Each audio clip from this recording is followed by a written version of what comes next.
Joel Whitman had been looking for a place to reset his life. After a messy divorce and the burnout that came from shooting weddings he no longer cared about, he needed quiet, solitude, and a project to keep his hands busy.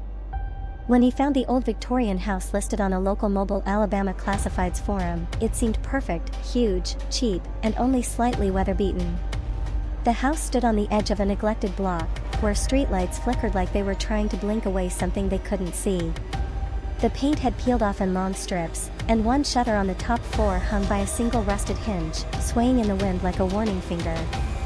Joel met the landlady, Mrs. Gray, in the front yard. She was impossibly old, her hands were spotted and twisted, her eyes clouded with cataracts. But she smiled, offered tea, and showed him around the first and second floors with a frail but welcoming demeanor. "Plenty of space for your work," she rasped. "The light in the dining room is good in the mornings." Joel nodded.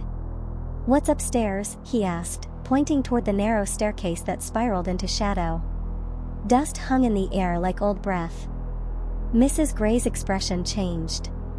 She didn't frown, but something in her skin tensed, like paper crinkling before tearing.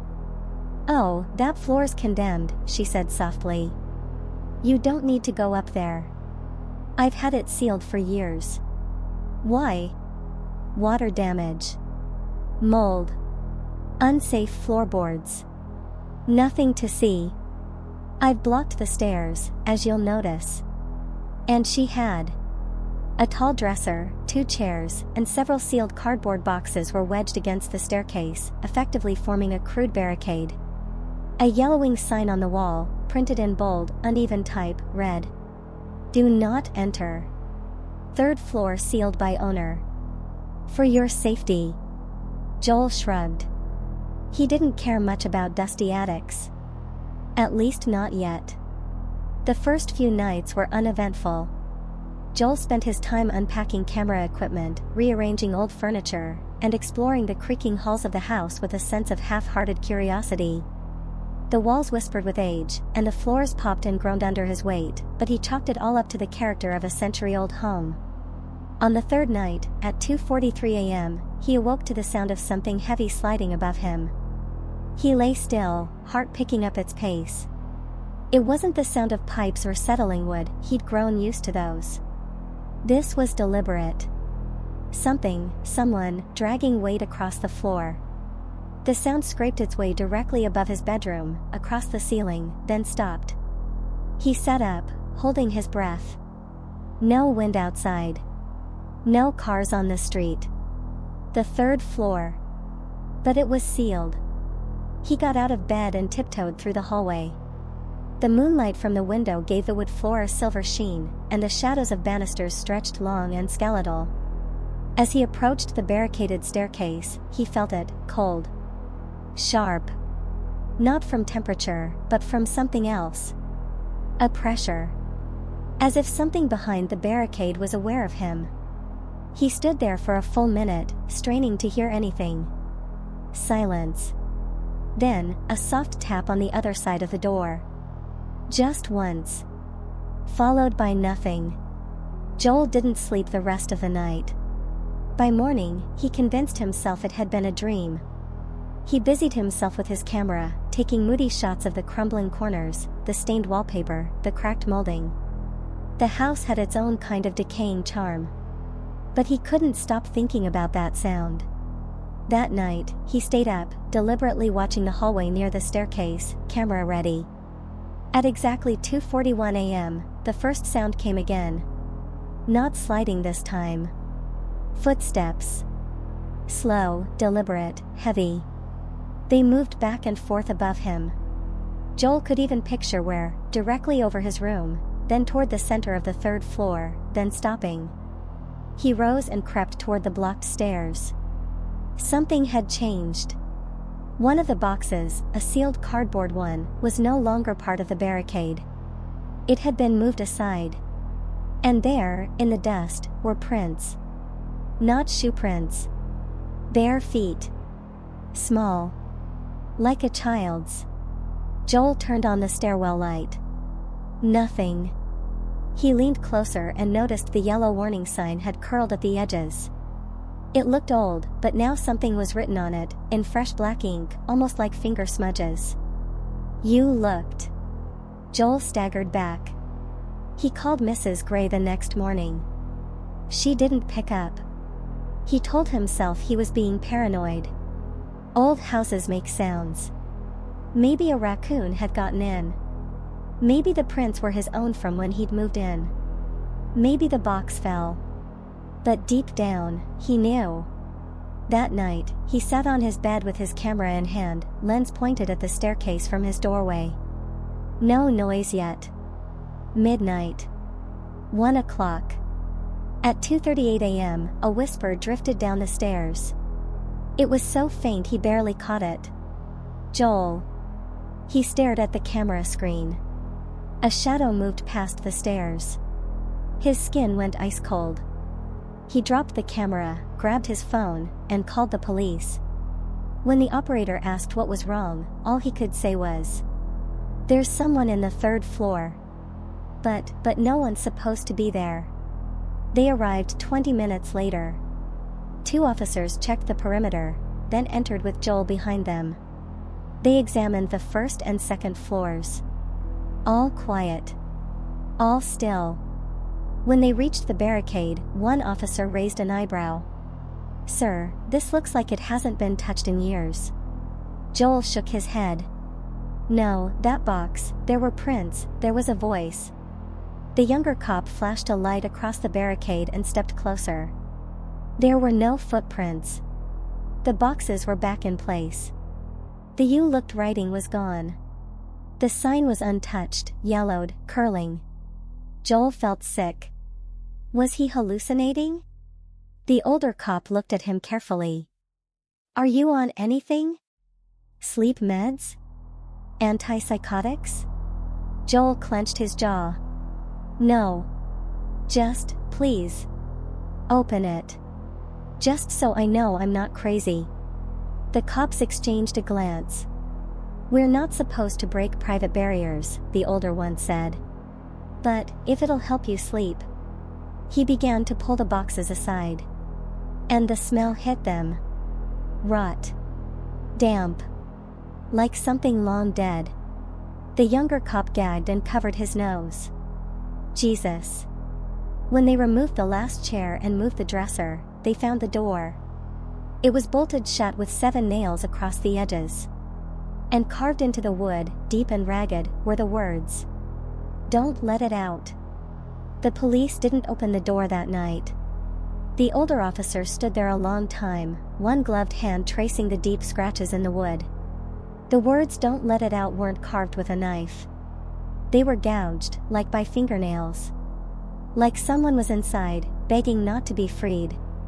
Eventually, he turned to Joel. "Look, man. I don't know what this is, but I'd leave it alone." And then they were gone.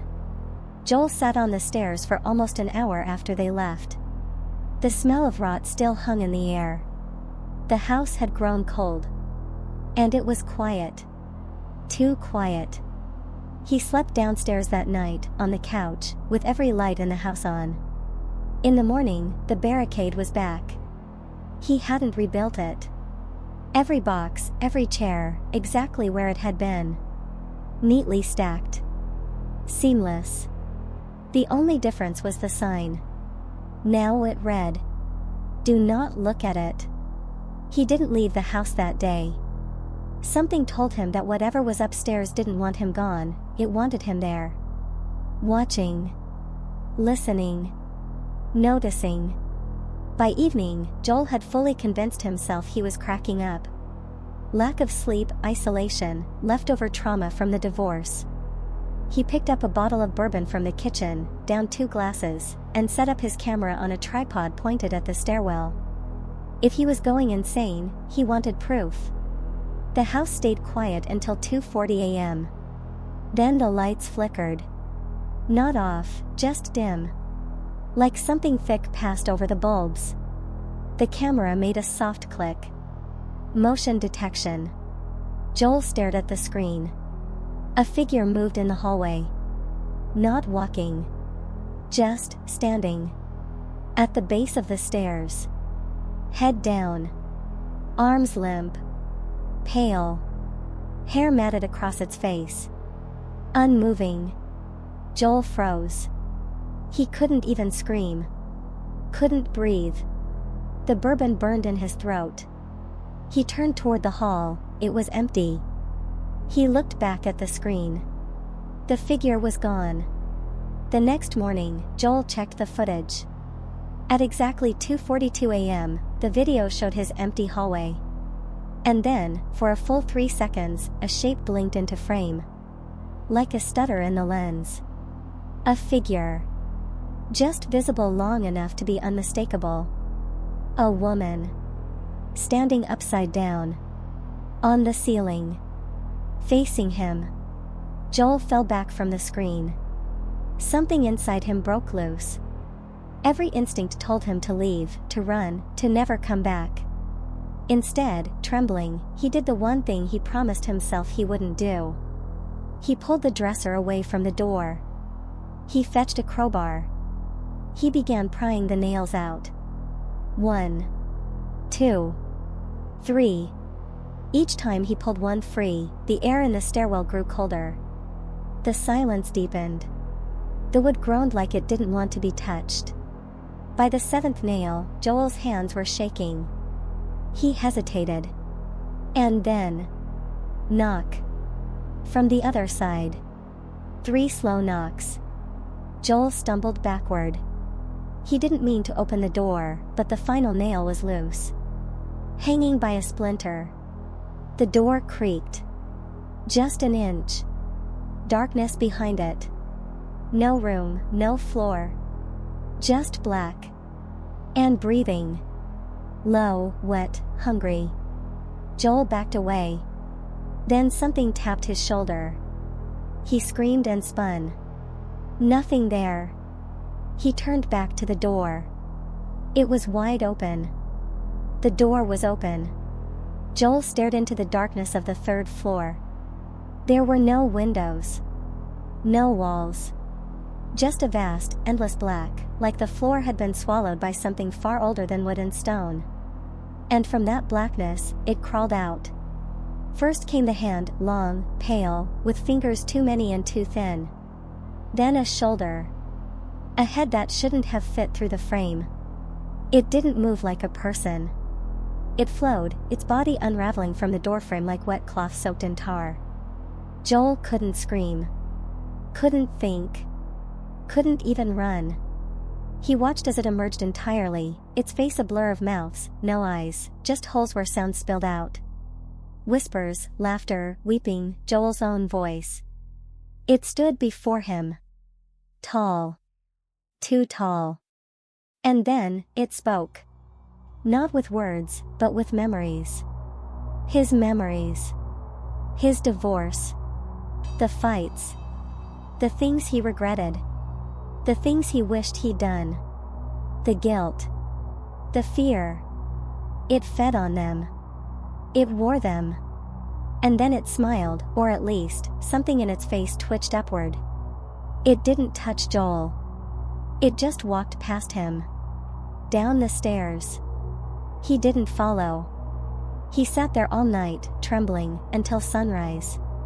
By morning, the house felt empty. Deader than before. Joel went downstairs. The front door was wide open. The street was silent. No wind. No cars. No birds. The sky was gray. The air wrong. He stepped outside and looked down the road. Far in the distance, he saw it. Walking. Moving between houses. Passing unnoticed. No one screamed. No one ran. But Joel knew. It was in the world now. He tried to call someone, anyone. No signal. The phone screen flickered. Then died. He returned inside. Sat on the stairs. And waited. It didn't come back that day. Or the next. But the house was never normal again. Every night, the upstairs door opened on its own. Every night, he heard it whispering. walking, going farther, spreading. Sometimes he'd hear his name on the radio, even when it wasn't on. Sometimes the lights would flicker and he'd see it standing behind his reflection in windows or mirrors. He tried to leave. He got as far as the edge of the property line before the sky split open above him, a long, jagged tear of black, and the whisper came down like thunder. "You let me out." He hasn't tried since. 6 weeks later, a realtor showed the house to a new couple. Joel was no longer there. They found the upstairs barricade rebuilt, but one thing had changed. Carved across the door in large, fresh letters. "She's not alone anymore." And